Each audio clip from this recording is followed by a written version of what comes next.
Awesome. Just confirming everybody can see my screen. Yep. Awesome. Well, everyone, thank you for joining. My name is Amir Dukic. I'm the CEO and co-founder of Rabbu. Also on this webinar, or being part of this webinar, is Trent Hawthorne. You can see Trent there. He is our Chief Operating Officer and also in charge of our product team. Really excited to have everyone join. As I mentioned, we've had over 600 people register for this webinar, which transparently blew away all expectations that we had, and it's really a great sign of the interest in the space. So thanks again for all of you for joining us here today. To quickly introduce Rabbu, we believe that short-term rentals are the next great investment opportunity for real estate investors to create outsized returns. So we've built tools at Rabbu, which with the goal of helping real estate investors find and operate short-term rentals anywhere in the United States at scale. Little background on us. We are headquartered in Charlotte, North Carolina, but we have team members all over the country. As you'll see, Nicole is in Chicago. We have team members out in Seattle, up in the Boston area, down in Miami, so all over the country. We started the company in 2018, so I've been doing this for a little bit over 4 years now. But currently operate almost 400 short-term rentals across 70 different markets in the US. Have helped investors acquire a little bit over $100 million worth of short-term rental investment properties to date, and have built software tools that are used on a monthly basis by about 50,000 investors looking to underwrite and find properties to buy. So that's a little bit about us. Just quick housekeeping before I get started. You also see Nicole Balsamo and Chris Martell on your screen in the webinar. They are the moderators for this call. So if you have any questions, please post them in the Q&A section, the chat section that you have been doing so far. They're gonna collect those questions and either answer them directly during this call, or we'll answer them at the end, like given the answer of how we came up with the name Rabbu. Sound good?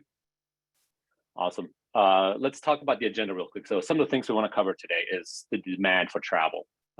We know there's a lot of questions about the economy right now. So we really want to use this as an opportunity to provide you guys with the data that you need. And that is important to realize, okay, is this something that still has significant upside? Is it slowing down what's happening in the travel space? We also want to talk about the short-term rental industry in general, why it isn't going away, and it's actually becoming a lifestyle for people, not just a temporary vacation stay. With that behind us, we're actually going to take a poll. We're going to ask you guys what some of the biggest struggles that you guys have when it comes to finding and operating short-term rentals. And then I'm going to hand it off to Trent. Trent's going to walk you through some of the tools that we and a lot of investors use to help identify properties they want to buy. After Trent does that, we'll finish off by kind of talking you through some next steps you can take to get started, and then also answer any questions that may pop up as a result of this presentation. Hope that makes sense. We'll get started right away. So let's talk about the state of the broader travel industry. How is the economy and likely recession impacting travel behavior?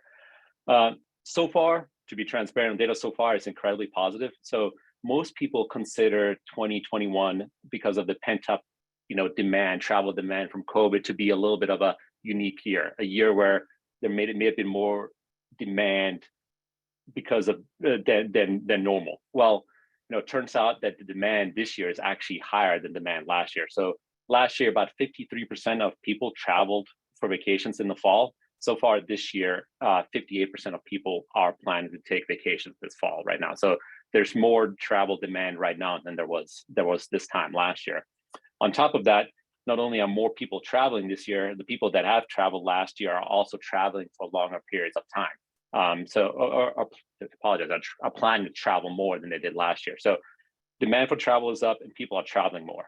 So this is really a good sign that people are still spending money on vacations, and that bodes really well for the short-term rental industry. Quick kind of underwriting anecdote here before I go too much deeper on kind of the demand for travel.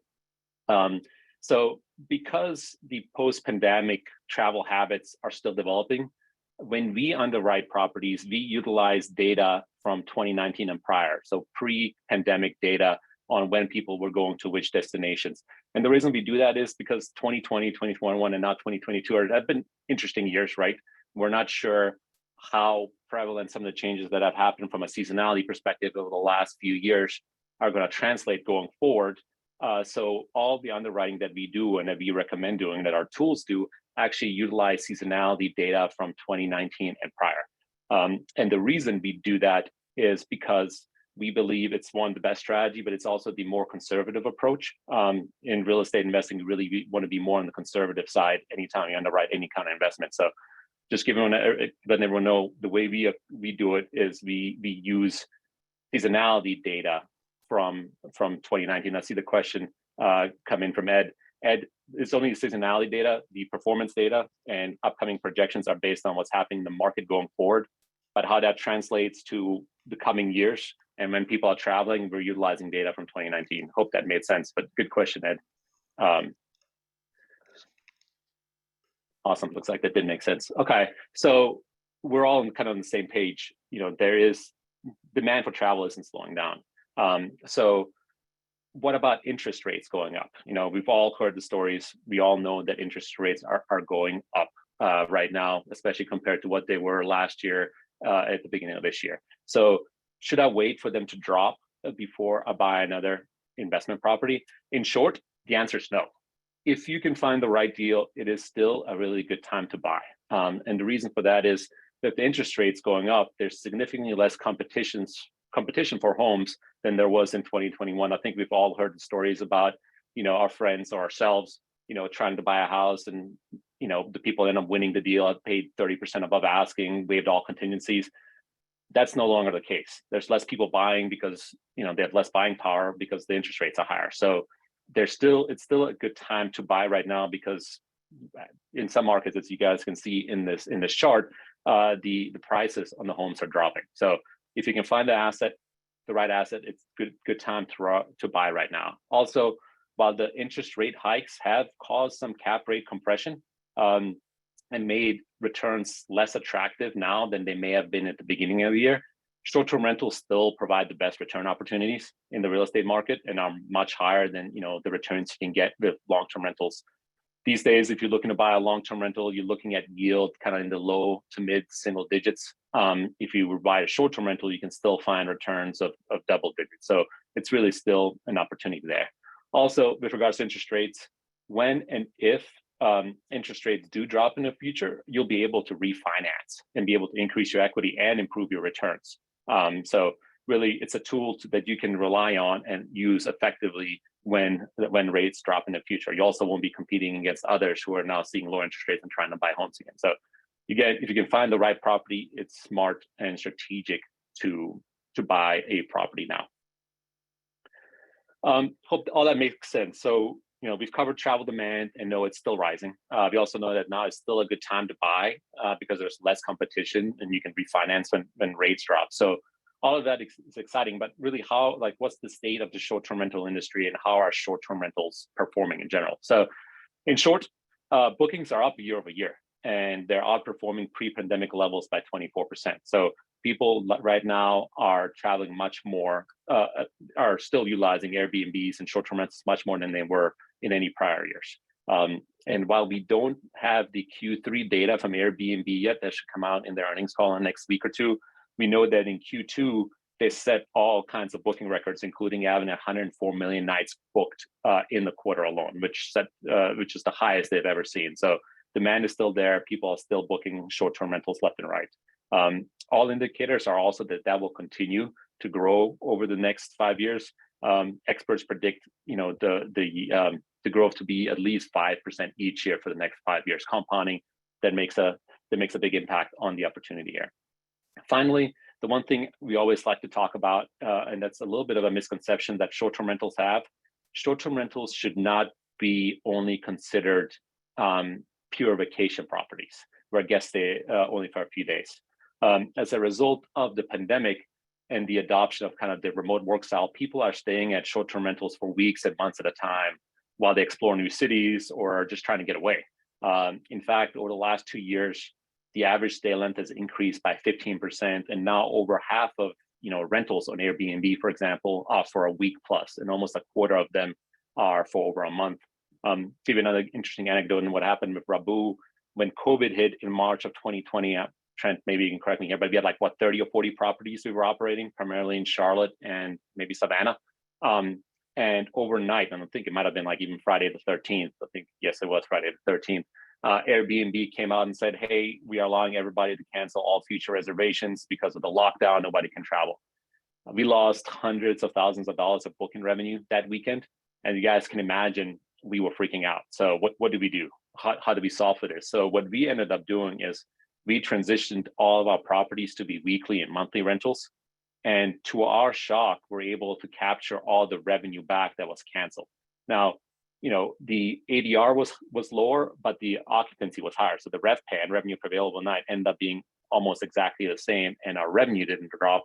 The only thing from a revenue perspective that dropped was really cleaning fees, because people were staying longer. We didn't collect as many cleaning fees, but overall, we realized that there was an opportunity for demand. And in our minds, and as we look at this asset class as a long-term opportunity and something that can be recession-proof, it's really interesting that short-term rentals have the flexibility of attracting daily guests, weekly guests, and monthly guests, and that really allows you as an investor in this asset to adjust your rental strategy based on the need in the market, and really allow yourself to create a model that can be recession-proof.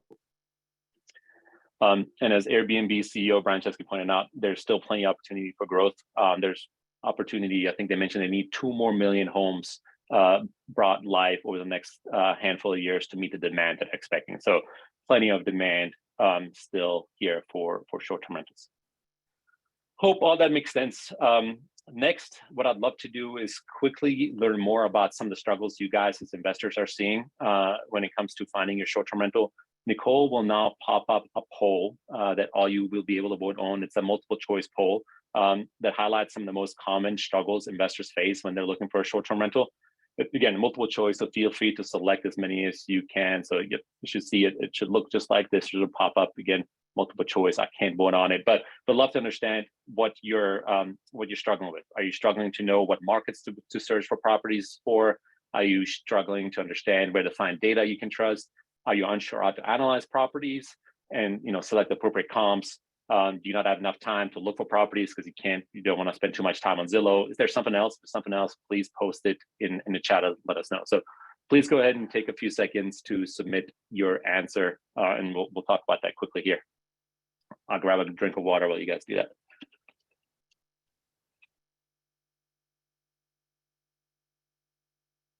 All right, let's give everyone just a couple more seconds.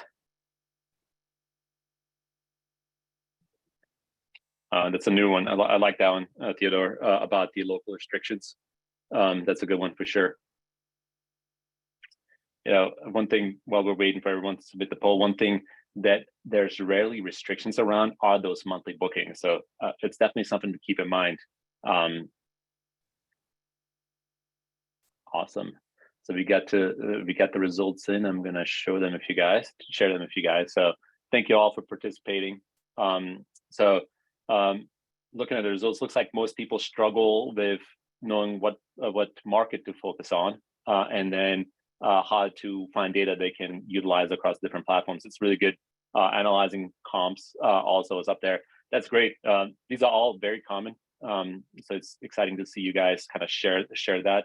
And thanks also for sharing that. Finance, I see a few others in the comments. Financing, funding, couple of fundings, great. Yep, definitely something we can hit on. Again, these are all very common. I think Trent's probably a good time now to kind of hand it off to you, because I think you can address a few of these with some of the tools we've built, and then we can dive deeper from there. Absolutely. Excited to speak with everybody today. It was great seeing where everybody's from in the chat at the start, and also seeing some of your Airbnb listings. It's great being among like-minded people in their short-term rental journey. Today, I am going to talk about this like a journey, because this is an emerging asset class, and many of you are real estate investors who are in different stages of understanding short-term rentals. Some of you already own short-term rentals, of course, and manage them, and some of you are new to it and have long-term rentals or other strategies in real estate, but are trying to figure your way through short-term rentals and how they're different. So we're going to talk about each of those stages, and hopefully this will be relevant to you and gives you some tidbits that you can take away and turn into action. As we talked about, though, with the journey, one of the first questions we get is, what's the first way to get started? And I'm going to share my screen and just make sure that everybody can see my screen. You should see our Rabu investment opportunities. One of the best ways to just get started and to start to wrap your mind around what returns are achievable in short-term rentals is by signing up for our 2 times a week email blast that we send on Tuesdays and Thursdays with 3 investment properties in each email that our underwriting team has selected. And the reason I call that out is because, as I mentioned, you can start to get an idea for what our underwriting team considers to be good cap rates and good cash on cash returns for short-term rentals. So you can see that in one of the most recent emails that I've pulled up here as an example, we're looking at cash on cash returns estimated in the 30% range. As Amir mentioned, that's significantly more than you can find in most asset classes right now. So this gives you an idea of kind of generally what we think are some of the best performing properties.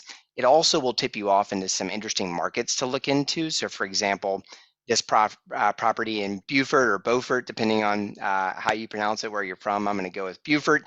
This is an interesting market to look into and will tip you off to some places that you might not have been thinking about. And also one of the other reasons I call this out too is if you click on property details from that email, it's going to take you to a property detail listing page where you can view more information about that actual listing. You can find it on Redfin, of course. You can see some of the seasonality projections for this, and we'll go into that more in a minute. And you can also use this calculator, which will help you understand what different levers you can pull and the impact that it would have on a short-term rental investment. So for example, let's say you thought this property in Beaufort is great, but it needs some immediate repairs, right? So we give you this handy calculator that you can take and throw in, okay, let's say I think it needs $25,000 in repairs. What does that do to my cash on cash return? It'll quickly automatically calculate it for you. Or of course, a lot of questions that were just asked in the poll were about funding, right? What are interest rates like right now? Who are great lenders? So you can use this financing tab on the calculator to start to estimate, where you think a good interest rate quote might come in at and how that's going to impact your cash on cash return. So 5.5 would obviously be a great rate right now. We're typically seeing our customers get rates in the 7 to 8 range. So maybe you plug in a 7.5 and see how that affects your cash on cash.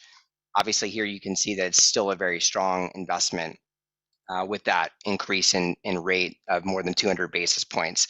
So this calculator is a great tool to use if you're just getting started and trying to figure out a little bit about how short-term rentals are different than other asset classes. If you're not signed up for that email, you can quickly find it on rabu.com. Just go to the website and scroll to the bottom and enter in your email address here. It's completely free and again, a great way to get started. What I typically see, or what we typically see as the next stage of the journey, is that many of you are what I like to call Zillow hunters. You are going on Zillow or Redfin every day, and you're looking for properties. You're more than likely, filtering by what's new on the market within the last 24 hours. And your first question is going to be, how much can this property make? So, by example, let's say that you're one of those Zillow hunters, and you're just curious about whether a particular property might be good as a short-term rental. Your first question is going to be, how much revenue can I make? So let's take this example property, which is on market in Zillow in an interesting short-term rental market in Arizona, Lake Havasu City. Just a random example that will help illustrate the power of some of our tools and how they can help you. And let's say your question really was, how much revenue can this make? What's the seasonality of this particular market? And what are the comps for this property? So what most of our customers do is they will then take this property and they will plug it into data.rabu.com, which many of you on this call may be familiar with. And they will plug in this address here, and very quickly we will produce a revenue estimate for you. This is a completely free tool. It's been in the market for about a year. And again, the main problems that this helps you with, or things that this helps you with, is it gives you a quick first blush at what revenue is achievable as a short-term rental, and it gives you a range, right? So we immediately bring back a monthly and annualized smooth revenue estimate, but we also show you what the upper bound and lower bound of that might be, right? So the 75th percentile, the 25th percentile, And that gives you some idea of what your risk parameters might be. Very simple, easy to use, but it gives you an idea for rent, right? It's a lot more difficult to estimate short-term rental rent than it is long-term rental rent. And so this is one of the things that this tool helps you with. I'd also like to highlight here the seasonality projection, and Amir mentioned this earlier.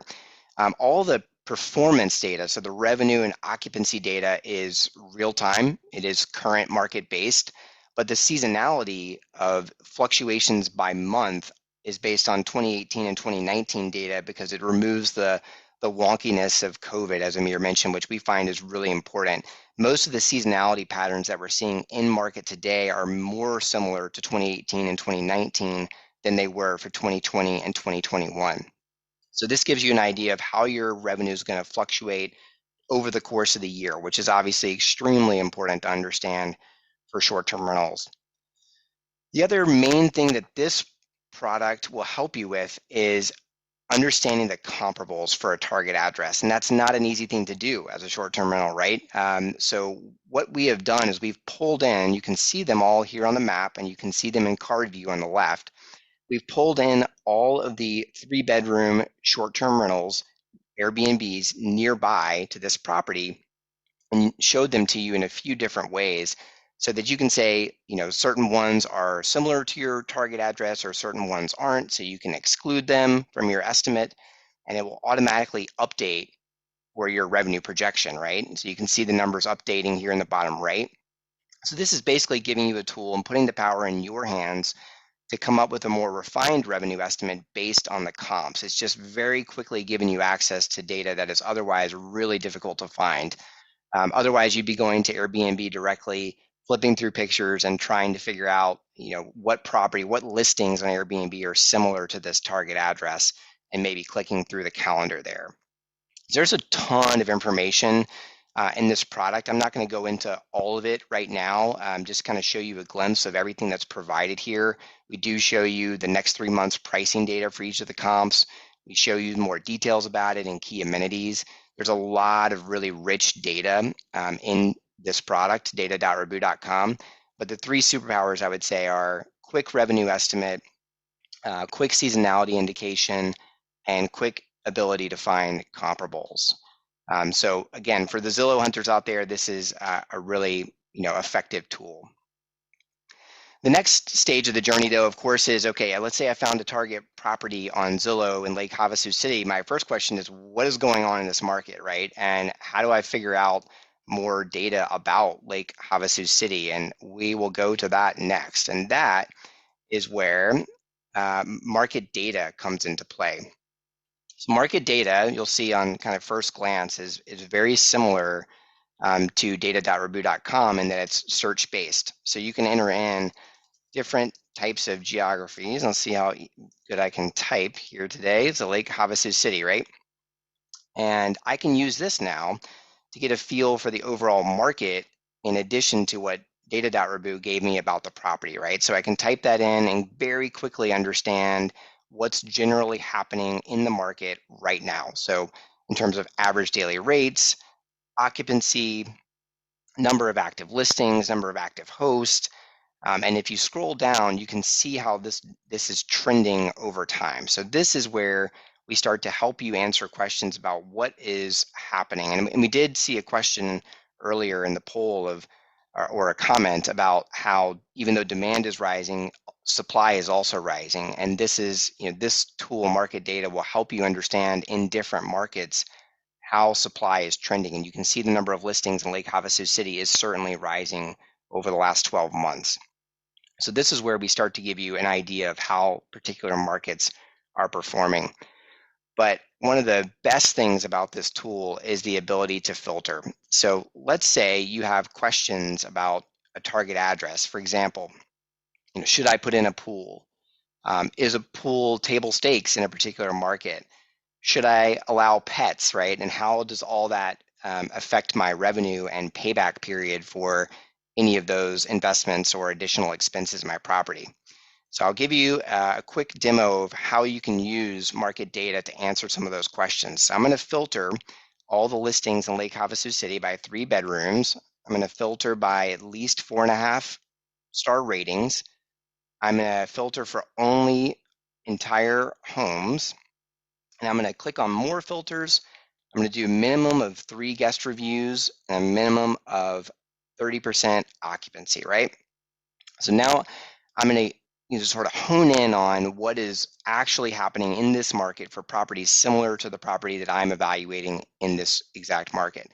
And immediately that's going to update the numbers and show me that on a smoothed and annualized basis, generally properties like this are earning $84,790. And properties like this, 2/3 of them have a pool and around 1/3 of them have a hot tub. So you can start to get an idea of what table stakes are for properties in Lake Havasu City. What's also really powerful about this is I can drill in even further now. So let's say I want to understand and look at only properties with a pool, right? So once I increased that, or once I filtered out for pool specifically, it increased my revenue by about $11,000 or about, per year, so $1,000 per month, which is significant. And if I go back and check that for without pools and apply that, it drops by 30,000, right? So immediately that tells you if I don't have a pool, I might want to actually consider putting in one, depending on the cost of it. The payback period would be would be pretty quick if it costs, $50,000 by example. And it helps give you an idea of what, again, the table stakes are in that particular market. So market data is a really, really powerful tool that can help you understand, should I add certain amenities or how are our listings trending in a particular market? Hopefully that answered some of the questions that we saw posed earlier. And take the next thing that typically happens in the short-term rental journey is people say, okay, I'm starting to get an idea for what returns are. I'm starting to understand how to estimate revenue. And now I'm starting to understand a particular thesis in a market. Now I want more deals, right? And so this is where Analyzed Properties comes in. We are trying to help, in this case, take some of the pain of Zillow hunting off of your plate and save you time. So if you have an idea of the type of properties that you're looking for in Analyzed Properties, what you can do is you can actually edit what we call your buy box and tell us where you're looking for properties. So let's just add a new market here by example, and you can pick different states that you're looking in. You can tell us what type of return profiles you're looking for. So let's say you're looking for a minimum of 10% cash on cash. Let's increase your purchase price to 500,000 and click save. And what we are doing is we are automatically sourcing on-market properties on the marketplaces you're already looking for and delivering them to you in your own personalized inbox. So this is essentially piping Zillow and Redfin deals directly to you based on your investment parameters every day. So we can save you time from having to go and look at that each and every day. And you can flip through these deals very quickly and see, what kind of returns you can achieve and what different markets, what's available for different markets. So people have really found this to be helpful in terms of saving time and just finding stuff that is specific to them. We also like to talk about this like it's a scaled version of and personalized version of this 2 times a week email that I started off talking about in the journey, right? So now instead of getting 3 picks that we're sending to everybody on our email list, we're actually sending you deals that are specifically sourced for you every day, and we're sending them to you via email or via text. What's also really powerful about this tool is that in addition to helping send you properties that are in a thesis that you're already targeting, you can use the map-based search and the filters in this search to find more properties in other markets and search by other geos. So we saw earlier that Asheville was a highly sought after place for investment properties. If you just saw, what I did was I typed in Asheville City in this search bar here, and we've actually pulled up properties on the map that are on market in Asheville, and you can quickly get an idea by hovering over these properties for what their return profiles are. And you can click into them and get a better indication for more data about them, right? So if I click on them here, I'm brought to this property detail page. Maybe this isn't the best property, right?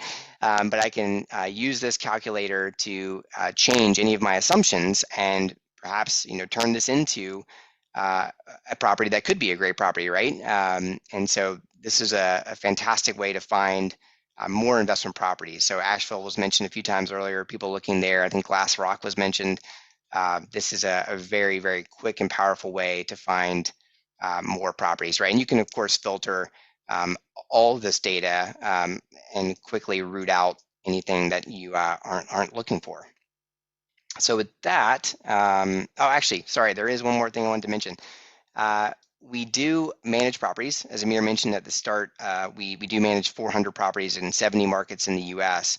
If you are scaling and building a short-term rental portfolio, we do offer software for our managed customers that gives them access to everything that's happening with the properties in real time and as transparent as we possibly can be about what's going on. So I'm just quickly showing you a tool called Portfolio, which our customers have access to in case you're interested in property management services as well, which we also offer.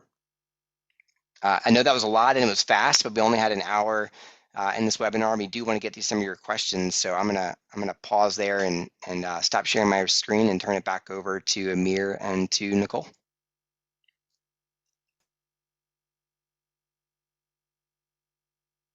Can you guys see my screen now? Love the questions that are coming in too. Just real quick, Trent, thank you for that demo. One of the things I love to do, a lot of times when looking at that analyze properties piece, is I'll see a property that might be a fixer upper, right? And then I'll go to the market data tool and I'll type in, Asheville. I know Asheville, I saw some of the questions come in. Asheville is interesting because of the current regulatory restrictions in Asheville. We have, so interesting there, we have properties there that we currently operate that are only 30+ day rentals. So that's an opportunity there that needs to be accounted for in kind of dynamic. But let's just say, and there's discussion of this, which is again interesting about our space. Let's say North Carolina lifts the ability for cities like Asheville to ban short-term rentals.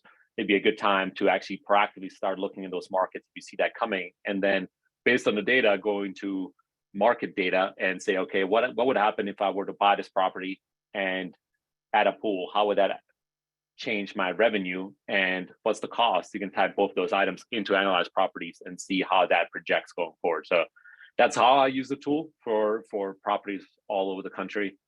It's also, I know hundreds of our other investor clients use the tool in the same exact fashion. So thanks again for demoing that, Trent.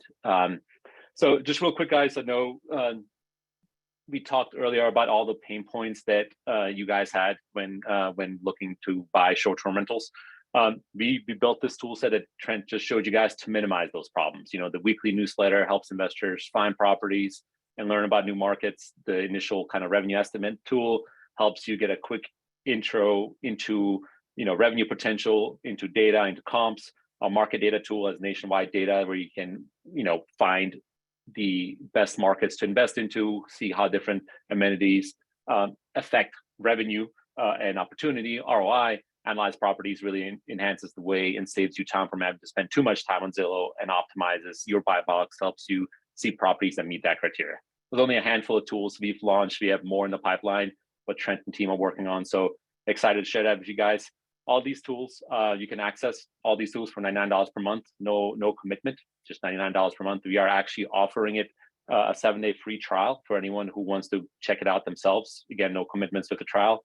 Attendees of this webinar can also use the code RABBU10, RABBU10. Again, I'll give you an answer on why Rabbu is called Rabbu at the end of this.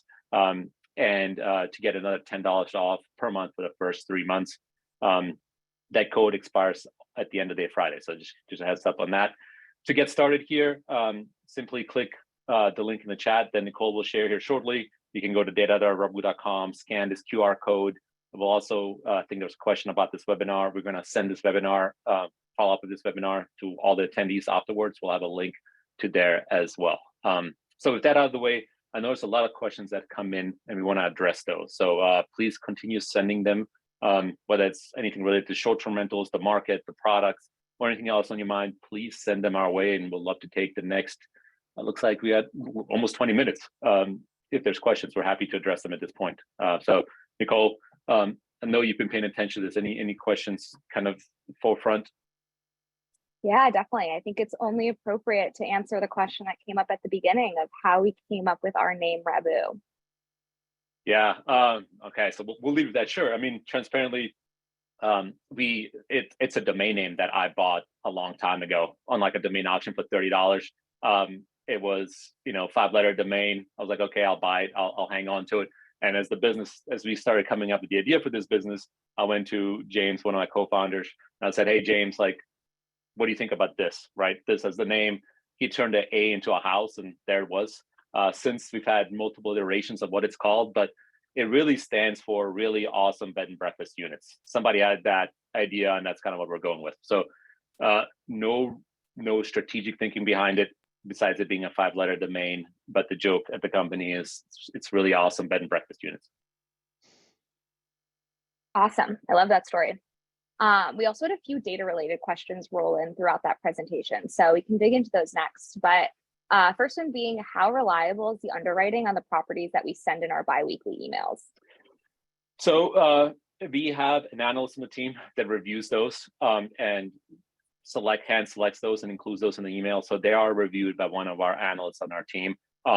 Again, with underwriting, everything is subjective. So we encourage you all to make any assumptions yourself as well. And we believe the tools give you the ability to do so. But they are underwritten by an analyst on our team. They look like they come from me. They technically come from a team member, but they are reviewed by a analyst on the team. Awesome. Thanks for that answer. Another question that we saw come in a lot was, how can I trust the estimated revenue? Comparing to other sites, they always seem so much different, and people are unsure which ones to trust. Yeah, I mean, the other sites, I encourage you guys to use both Rabou and the other sides. The other sides do a great job providing data. We took a different approach in the way we presented our data. Is we wanted to make it as transparent as possible. So there's usually deltas between what you see on those other sites and what you see on our site.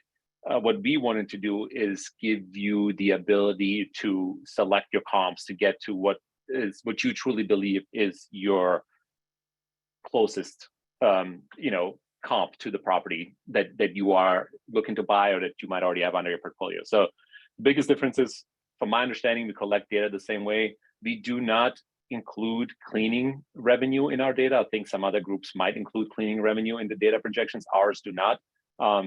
But we include a lot of, again, ability to select your comps to really find what is true to your property itself. We've been collecting this data ourselves for the last year plus, so it's all data that is proprietary to us that we've been collecting for years. We do have some, as I mentioned earlier, some seasonal data just to understand how markets perform throughout the year that we can apply the data that we collect to come up with our revenue projections. Great, thanks for the explanation. Jumping themes here a little bit, we also had a few product related questions roll in. The first one being, with the subscription, is access unlimited to all of the tools? Do people have to pay for additional markets? I know some competitors have you pay for access, things like that. What is the access like for our tools? Yeah, great question. So I'm sure most of you guys are either subscribers to the newsletter or have used data.rabou.com. Those are are free. So nothing about those two tools has changed. The additional tools, the market data tool, the analyze property tool, and as well as some additional features to data.rabou.com, the revenue estimate tools, are part of this $99 a month fee. But it's unlimited markets, unlimited properties, unlimited buy boxes. Really, there's no limits. You can do whatever you like. It's just that one flat monthly fee. Great, thank you. So I know Trent actually answered this a little bit during the demo, but I think that there's an opportunity to expand more on it. The question was, while demand is not slowing down, many markets, an example of that being Joshua Tree, have a significant increase in supply. How can Rabou help investors identify markets to avoid and what markets to focus on? That's a good question. I mean, that's one of the reasons why you see on the market data tool, we have the number of listings available as a prominent feature there. The idea is with that setup, with the tools there, and with kind of us showing you the projections and the historical revenue, the revenue and the occupancy rates, you're starting to able to draw a correlation between volume of listings and performance of those listings. So the idea, again, with the market data tool is to give you that at your fingertips. I alluded to us having additional functionality coming out. There's definitely more coming that will give you some of that ability to do that even easier. But we thought it was good enough right now and strong enough because it's extremely powerful to start making that data available to you so you can start making some of those analysis yourself. But stay tuned, there's more in the pipeline of what Trent and team are working on to make that even simpler to look at going forward. I would say too that the market data tool can help you differentiate in a market where there is a lot of supply, and that helps, you know, set you apart and earn excess revenue against your competition because you know you have an edge of the data, right? Like what, even though there are more listings, what's a way to stand out and get, you know, the actual revenue that you need to get to the returns that you're looking for. Yeah, that's a great point. So if I were to jump to the market data tool and let's just use Charlotte, for example, right? So I'll jump into Charlotte, North Carolina. So you'll see that across the market, there are 3,600 listings in Charlotte. That has increased. You'll see it actually slowed down in the winter, or I guess in the late winter months, and picked back up recently. But you can see that there's actually really not that many, and most of them are 1 bedrooms. There's a good amount of 2 bedrooms and some 3, and then it starts dropping off after the 3-bedroom count. So really, as an investor, you'll see, okay, I definitely don't want another 1-bedroom here because there's already 1,600 in this market.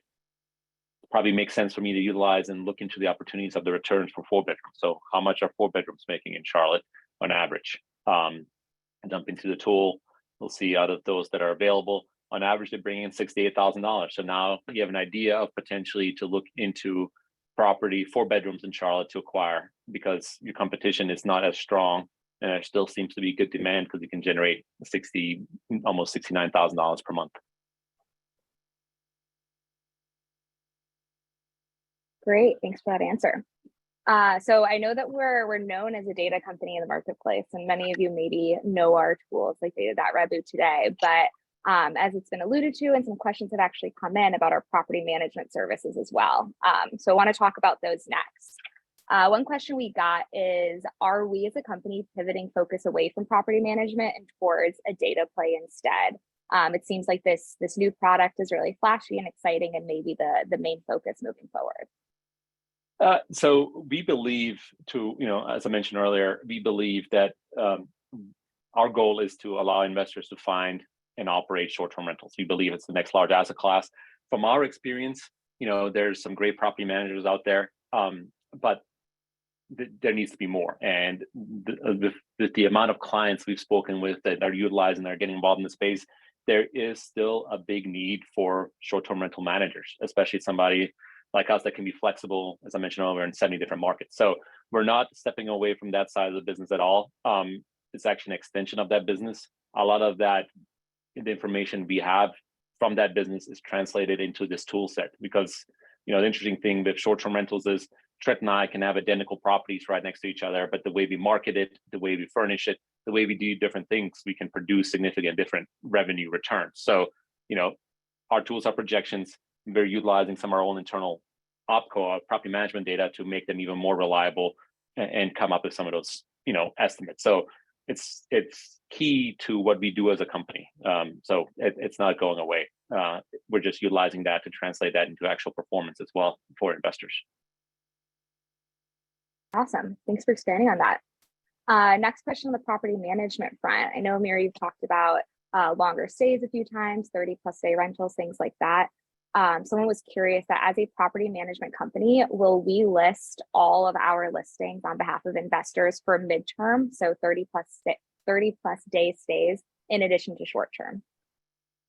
Absolutely. I mean, it's all part of our revenue management strategy.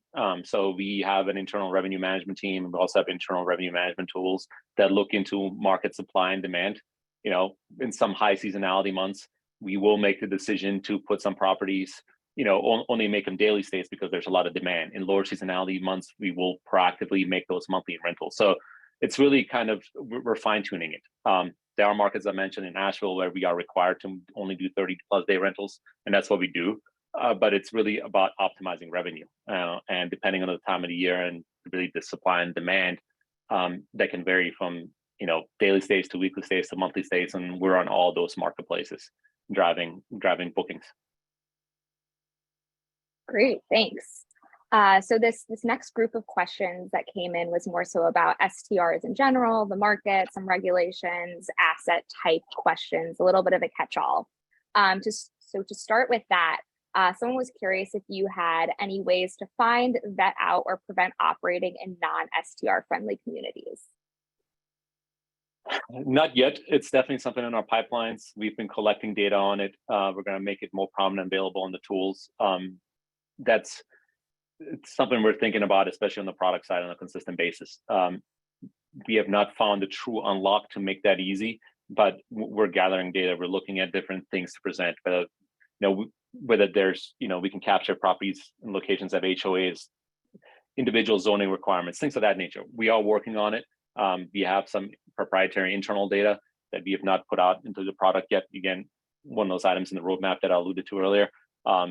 But it's definitely something we're following, and trying to make as transparent as possible. Great, thanks for that. So the next question is, are the curated properties that we are locating pre-vetted for STR regulation? In other words, do we know that the properties in analyzed properties are in areas where STRs are legal? Again, happy to be frank here, not always. We are doing our best to make that be the case, but we just don't have the ability yet to analyze thousands of properties for local regulations. And again, properties can be used in multiple strategies, like I alluded to earlier. So while it might not be allowed to be a daily rental, it could make sense and be allowed to be a weekly and monthly rental. So initially, we are giving you the directional right data, so you can say, is this even worth digging into further?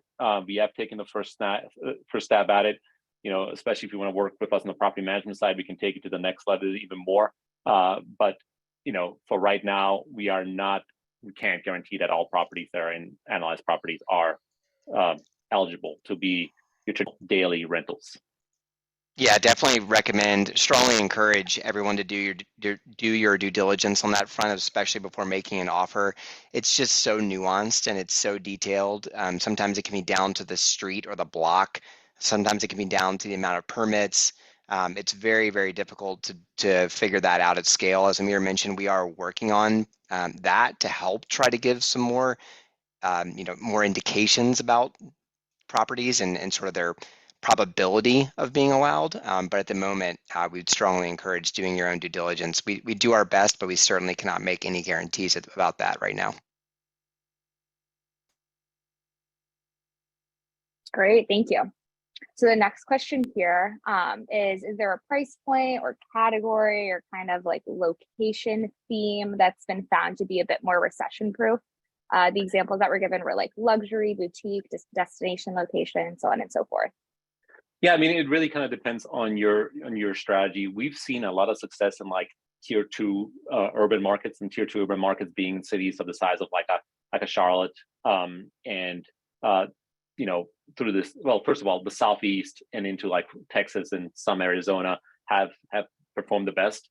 So we've seen a lot of interest, a lot of the best returns, flow into the Southeast, and then really tier 2 markets. Now, I know there's some groups out there that are executing in like high-end luxury travel. I think there's an opportunity there as well.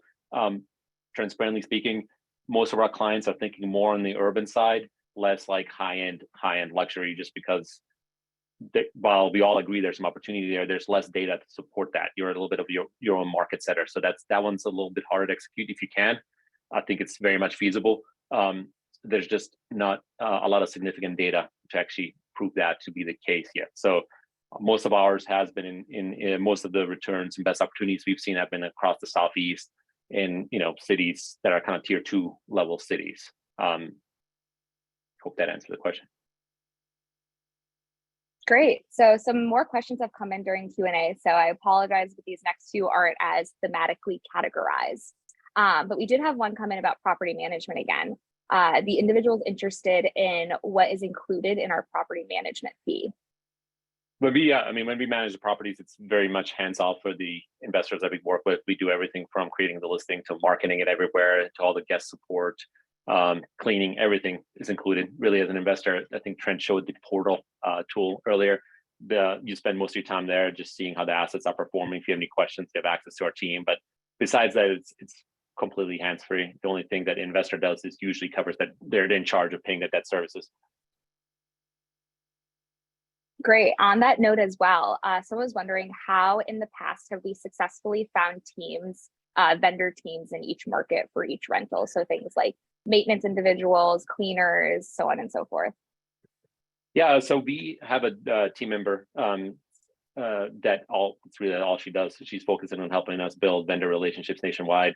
We do have some unique partnerships that we've built out because of the tech that we have, where we can tap into some cleaning marketplaces and some other kind of maintenance marketplaces that make that easier for us.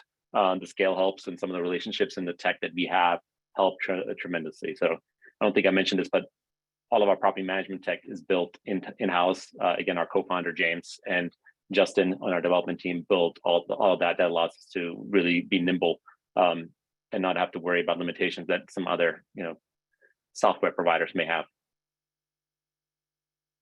Awesome. So on the call, we do have some keen Rabuers that were potentially part of the platform when it was called Rabu Marketplace before we launched this brand new platform. They mentioned that $99 is a third of the price that they previously paid back then, and they were interested what was the catalyst for the price change. I mean, there was a lot involved. We appreciate the early members that joined the group and were using the platform. You gave us a lot of the feedback for us to build what we built out. So thank you for doing that. Reason for making that change is just as we talked to more and more of you, and as we looked into the best opportunity to turn this into an asset class, we found that the new price point of $99 a month was more appropriate, and something that would gauge the interest of a larger audience. Also adding the additional functionality we felt was also helpful. So really, it's through the feedback from those customers and understanding what their needs were and how we could help them build their portfolios. We realized that this is the best price point for us going forward. Great. So I know we have 4 minutes left in the webinar. We definitely want to be mindful of everyone's time and thankful that you've all sat through for the hour here. So that concludes all the questions that we've gathered to talk through at the end of the webinar today. So Amir, Trent, I don't know if you have anything to close us out with, but that's the end of my portion at least. Yeah, just real quick, I did see a couple of questions about financing coming through. We do and are working on some financing partners, so please stay tuned on that. It's definitely a new space. And there's groups out there that are starting to provide short-term rental financing. There's a couple of groups we're working on some deals with as well. So please stay tuned there on some financing options. They're becoming more prevalent. We actually did a deal earlier this year where we helped the group acquire a $16.5 million portfolio. It was the first ever securitized short-term rental portfolio. So we're getting there, and we're going to try to make this available to most individuals. So please stay tuned there. We'd love to help out there going forward, and we'll see that roll in. I also mentioned earlier that one of my best Airbnb stays was in Santorini, Greece at the Three Stones Villa. I did post the link in the chat. So if you're looking to go to Santorini in Greece, I recommend that listing. Great stay. Really appreciate all the great questions today and also the great feedback. Want to make sure to say too, we're going to take all the feedback and continue incorporating it into our product and continue talking to all of you. This is, you are you're who we're building this for. So we're really excited to have this conversation. Absolutely. Yeah. Thanks again, everyone, for joining. Hope you found this informative and helpful. Again, I encourage you guys to check out the tools. Again, 7-day free trial, $10 off of the first 3 months if you use Rabu 10 that expires at the end of this week. And also encourage you guys to follow Trent and myself on Twitter too, and just engage with us there. You'll see our Twitter handles here at the bottom. So yeah, hope to stay in touch. We'd love to help you out in your short-term rental investment journey. So thanks again, everyone, for joining. Thank you. Yeah, if we have any unanswered questions in the chat, we'll go through and reach out to you. Otherwise, I will be following up with an email with that deck and the recording for everyone to view later if needed. Thanks everyone. Thanks, everyone.